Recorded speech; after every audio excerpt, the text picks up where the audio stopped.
Good morning. कक्षा 9 सामाजिक विज्ञान। कल हमने फ्रांस की क्रांति, राष्ट्रीय महासभा का कार्य और उनकी कुछ विशेषताओं के बारे में अध्ययन किया। आज इस फ्रांस की क्रांति का जो अगला पाठ है, जो मुख्य पाठ है, इसको हम कहते हैं नेपोलियन का उदय।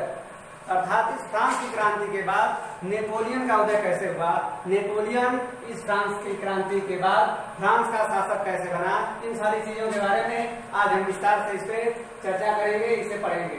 तो अगला जो टॉपिक है वो है नेपोलियन का उदय। अर्थात इससे पहले जो भी फ्रांस के शासक थे, लुई 16वां, लुई 14वां या अन्य जो भी शासक थे, वे सभी एक तानाशाह शासक थे। प्रजा के ऊपर उनका अधिकार था, प्रजा के ऊपर वे विद्रोह करते थे, प्रजा के ऊपर वे शासक करते थे तथा उन्हें सामाजिक जीवन जीने से वंचित करते थे। उनके ऊपर अनेक प्रकार का कर लगा करके या उनके ऊपर अनेक आरोप लगा करके उनको दंडित किया जाता था, दोषी किया जाता था। और इस सारी समस्याओं से जो फ्रांस की जनता थी वह उब चुकी थी और उन्हीं फ्रांस की जनता के द्वारा यह फ्रांसीसी क्रांति का उदय हुआ। तो उस फ्रांसीसी क्रांति के उदय के बाद वह जो युद्ध था वह राष्ट्रीयता, स्वतंत्रता, समानता और बंधुत्व के क्षेत्र में था। अर्थात फ्रांस की जो जनता थी वह चाहती थी कि हम स्वतंत्रता पूर्वक एक समान अधिकार से बंधुत्व के भावना के साथ अपना जीवन व्यतीत करें। और वहाँ के जो शासक होते थे वे उनके ऊपर तमाम करों का बोझ डाल करके उन्हें बार बार परेशान किया करते थे और उन्हें सामाजिक स्वतंत्र जीवन जीने से वंचित किया जा रहा था। इसी के विरोध में वहाँ की फ्रांसीसी जनता ने फ्रांस की क्रांति को उदित किया और उस फ्रांस की क्रांति के बाद वहां पे स्वतंत्रता, समानता और बंधुत्व की भावना का विकास हुआ तथा एक व्यवस्थापिका का निर्माण हुआ। इसी के तहत जब फ्रांस में स्वतंत्रता, समानता और बंधुत्व का निर्माण हुआ तो उस आधार पर वहां पे योग्यता को देखा जाने लगा। यानी अगला जो शासक होगा, आगे आने वाले समय में जो भी फ्रांस का शासक बनेगा उसके अंदर योग्यता देखी जाएगी। अगर वह शासक बनने के योग्य है तो वह शासक बनेगा, योग्य नहीं है तो उसको शासक नहीं बनने दिया जाएगा।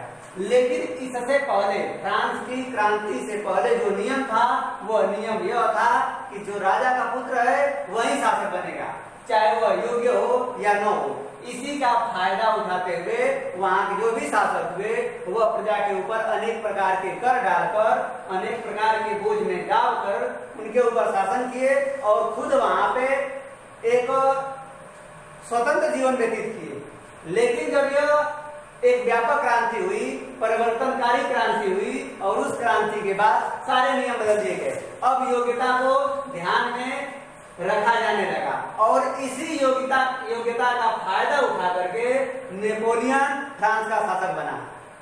उस फ्रांसीसी क्रांति से पहले जो नेपोलियन था वह एक सैनिक था।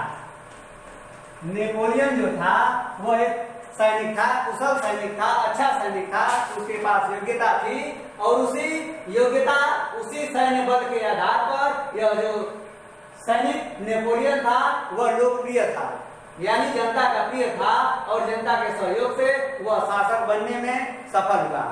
भारत के इतिहास में हम देखें तो हमारे भारतीय इतिहास में ऐसे बहुत सारे शासक हुए जो अपनी योग्यता के आधार पे राज ग्रहण किए। पिछली कक्षा में आपने पढ़ा होगा, जैसे शेरशाह सूरी है, हैदर अली है, अलाउद्दीन खिलजी है, कुतुबुद्दीन ऐबक है, बलबन है, ये सब तमाम शासक हैं जो योग्यता के आधार पे राज्य को प्राप्त किए हैं और उसी योग्यता के आधार पे, उसी सैन्य बल और उसी कूटनीति के आधार पे नेपोलियन जो था वह फ्रांस का शासक बन गया। जब नेपोलियन फ्रांस का शासक बना तो जो फ्रांस की जनता थी वह प्रसन्नता से, वह अपने पुराने दुखों को मिटाने के भाव से नेपोलियन का स्वागत किया और नेपोलियन जो है वह फ्रांस का शासक बन गया।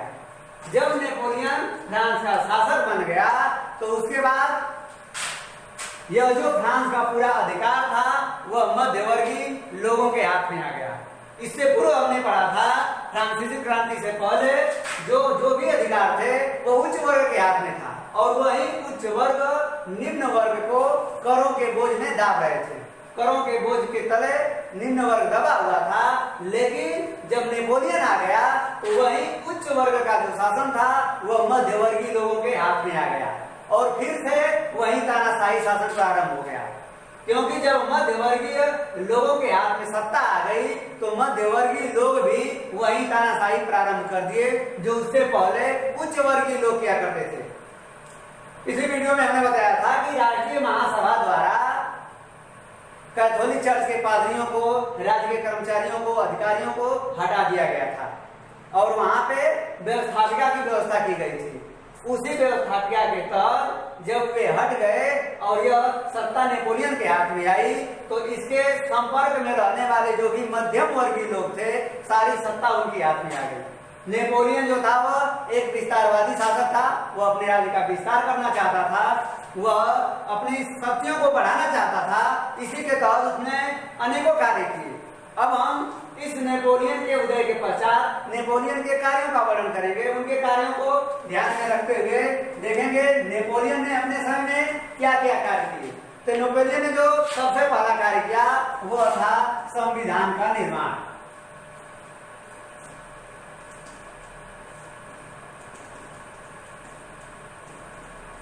नेपोलियन ने सत्ता को अपने हाथ में लेने के पश्चात सबसे पहले उसने संविधान का निर्माण किया, अर्थात जिस राज्य का वह शासक है, जहां वह शासन करता है, जहां का वह राजा है, वहां की एक संविधान का निर्माण किया गया और वहां के कुछ नियम बनाए गए।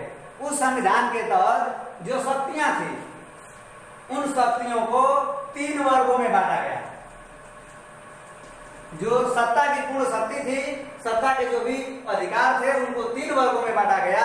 लेकिन जो मुख्य शक्ति थी, जो मुख्य अधिकार था या यह कह लें जो सर्वोच्च शक्ति थी वह नेपोलियन के ही हाथ में थी। नेपोलियन ने सर्वोच्च शक्ति को अपने हाथ में लेते हुए अन्य निचले वर्ग के कार्यों को कुछ अपने निजी लोगों के हाथों में सौंपते हुए उनको कुछ शक्तियां कुछ वर्गों में बांट करके कुछ शक्तियां प्रदान की जिससे वे निम्न वर्ग के कार्य किए। लेकिन जो संपूर्ण सत्ता थी अभी भी वह नेपोलियन के ही हाथ में थी।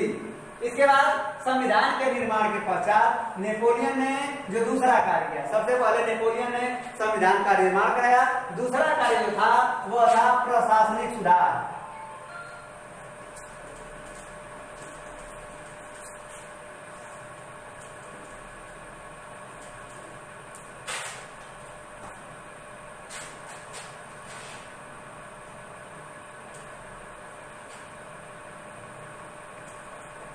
प्रशासनिक सुधार नेपोलियन ने अपने दूसरे कार्य में संविधान के निर्माण के पश्चात प्रशासनिक सुधार किए। प्रशासनिक सुधार के अंतर्गत वह अपने सत्ता की सर्वोच्च शक्ति अपने हाथ में लेते हुए प्रशासनिक सुधार के अंदर जो नगर थे मतलब उसके राज्य के अंदर जो भी नगर थे और नगरों के साथ साथ कम्यूनों थे, नगरों तथा कम्यूनों में मेयरों की नियुक्ति की। नगरों तथा कम्यूनों में मेयरों की नियुक्ति की गई। यह जो मेयर थे वह केंद्र सत्ता के तहत ही नियुक्त किए जाते थे। वह जो मेयर होते थे वह नेपोलियन जो केंद्रीय शक्ति थी, नेपोलियन का जो केंद्रीय शासक था उसी के तहत इनकी नियुक्ति होती थी। और यह जो मेयर होते थे वह सदैव नेपोलियन के संपर्क में रहते थे, शासक के संपर्क में होते थे। इसलिए उसने नगरों तथा कम्यूनों में मेयरों की नियुक्ति कर दी और इसकी देखरेख मेयरों द्वारा होने लगी। इसके बाद उसने विकेंद्रीकरण किया। इसी प्रशासनिक सुधार के अंतर्गत विकेंद्रीकरण किया गया। इससे पहले जो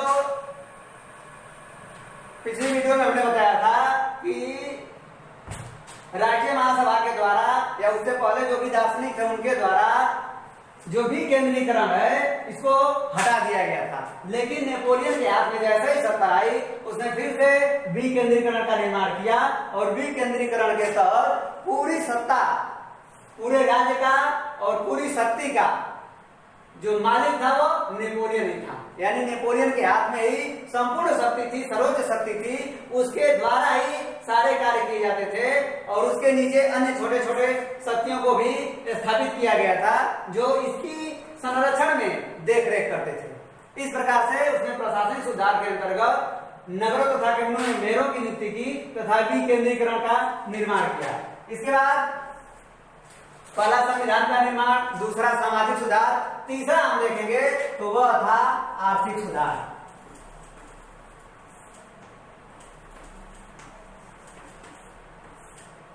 पिछले वीडियो में हमने बताया था कि इंग्लैंड से कई बार युद्ध करने के पश्चात जो फ्रांस था उसकी आर्थिक स्थिति बहुत खराब हो गई थी, आर्थिक रूप से कमजोर हो गया था। उसके साथ साथ उसी वजह से वहां पे भुखमरी और जनता में असंतोष व्याप्त था, जिसके कारण फ्रांस की क्रांति का उदय हुआ। लेकिन जब नेपोलियन गद्दी पे बैठा तो उसने इस आर्थिक स्थिति को सुधारने का प्रयास किया और इस आर्थिक सुधार के अंतर्गत उसने बैंकों की स्थापना की। बैंकों की स्थापना की। नेपोलियन जानता था कि फ्रांस की जो आर्थिक स्थिति है बहुत खराब है। जिस समय नेपोलियन के हाथ में फ्रांस की सत्ता आई थी उस समय फ्रांस की आर्थिक स्थिति बिल्कुल कमजोर थी, फ्रांस की स्थिति बिल्कुल खराब थी और उसी स्थिति के सुधार के लिए उसने आर्थिक सुधार पे ध्यान दिया, जिसके तहत उसने बैंकों की स्थापना की तथा बचत पर बल दिया। बैंक की स्थापना के साथ साथ बचत पर बल दिया। नेपोलियन जानता था कि अपने साम्राज्य के विस्तार के लिए, अपनी शक्ति को बढ़ाने के लिए हमारी आर्थिक स्थिति का मजबूत होना अत्यंत आवश्यक है और उसी के तहत उसने बैंकों के निर्माण के साथ साथ बचत पर भी बल दिया। अर्थात बैंक में बचत हो, हमारी आर्थिक स्थिति मजबूत हो, तभी जाकर के हम किसी अन्य देश से युद्ध कर सकते हैं या फिर अपने साम्राज्य का विस्तार कर सकते हैं। उसके बाद इससे पूर्व यह जो फ्रांस की क्रांति हुई उससे पूर्व जो उच्च वर्ग के लोगों द्वारा सट्टेबाजी का निर्माण किया गया था, सट्टेबाजी की जो प्रथा चली हुई थी, भ्रष्टाचार पे जो बहुत अधिक मात्रा में व्यय किया जा रहा था, उन सब पे रोक लगाते हुए उसने सट्टेबाजी को समाप्त कर दी और भ्रष्टाचार पे रोक लगाया ताकि उसकी आर्थिक स्थिति सुधर सके और बचत पे जो बल दिया था वह बचत अधिक मात्रा में हो सके। इसी के अंतर्गत उसने सबसे पहले अपने देश की आर्थिक स्थिति मजबूत की। इसके बाद जो चौथा सुधार है, अगला पॉइंट जो है वो है शिक्षा में सुधार।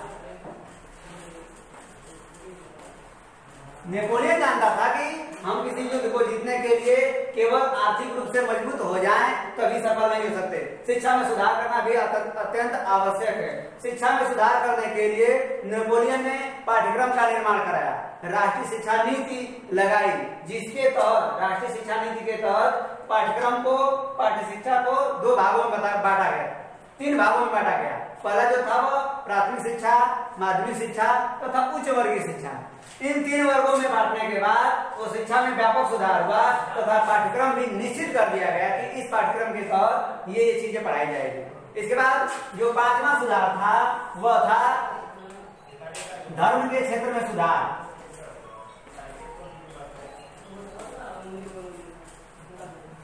धर्म के क्षेत्र में सुधार, इसी वीडियो में हमने बताया था कि धर्म के क्षेत्र में सुधार करना अत्यंत आवश्यक था, क्योंकि इससे पहले जो कैथोलिक चर्च होते थे, उनके जो पादरी होते थे, उनको पूर्ण सत्ता थी, उनको पूर्ण अधिकार था वसूली करने का, कर लेने का। तो इस सुधार को हटा करके राष्ट्रीय महासभा द्वारा इनको समाप्त कर दिया गया था और उसके बाद कुछ ऐसे पादरी थे जो देश को छोड़कर चले गए थे। कुछ पादरी ऐसे भी थे जिनको उनकी गलतियों के अनुसार उनको कैद कर दिया गया था। तो नेपोलियन ने धर्म के क्षेत्र में सुधार करते हुए जो पादरी बाहर चले गए थे, विदेश चले गए थे, उनको वापस बुलाया तथा जो पादरी कैद थे उनको भी छोड़ करके ससम्मान उनको वापस लाया गया तथा पोप से समझौता किया गया। 1801 ईस्वी में पोप से समझौता किया गया, जिसको हम कान का डेट के नाम से जानते हैं। इसके बाद कैथोलिक धर्म के जो भी पादरी थे उनको ससम्मान वापस कर दिया गया तथा उनको सम्मानित भी किया गया। उन कैदियों की और पादरियों की वापसी के लिए तो धर्म के क्षेत्र में सुधार हो गया। अगला जो पॉइंट दे रहे हैं वह था सामाजिक सुधार। सामाजिक सुधार, इस क्रांति से पहले समाज की जो विसंगतियां थी, जो विकृतियां थी, वो बिल्कुल व्यापक रूप में आ गई थी, बहुत अधिक मात्रा में बढ़ गई थी। और नेपोलियन जानता था कि समाज को अपने पक्ष में करने के लिए, अपने साथ जोड़ने के लिए सामाजिक सुधार करना अत्यंत आवश्यक है। इसके तहत नेपोलियन ने जो भी उसके सपोर्टर थे, जो भी उसके सहयोगी थे, उन सभी लोगों का एक समूह बनाया और उन्हें राष्ट्रीय उपाधि देने की घोषणा की। राष्ट्रीय उपाधि देने की घोषणा की तथा जो निम्न वर्ग, जो मध्यम वर्ग था, जिसके हाथ में पूरी सत्ता आई गई थी, उस मध्यम वर्ग द्वारा फिर से तानाशाही प्रारंभ कर दिया गया। और जो उच्च वर्ग के लोग थे, जो कैथोलिक चर्च के पादरी थे या जो बड़े बड़े इससे पूर्व शासकों के सहयोगी थे, उन सभी लोगों से भी पुनः कर वसूला जाने लगा। तो फिर वही तानाशाही की व्यवस्था फिर से इसमें लागू हो गई।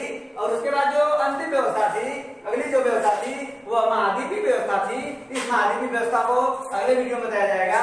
तब तक के लिए धन्यवाद।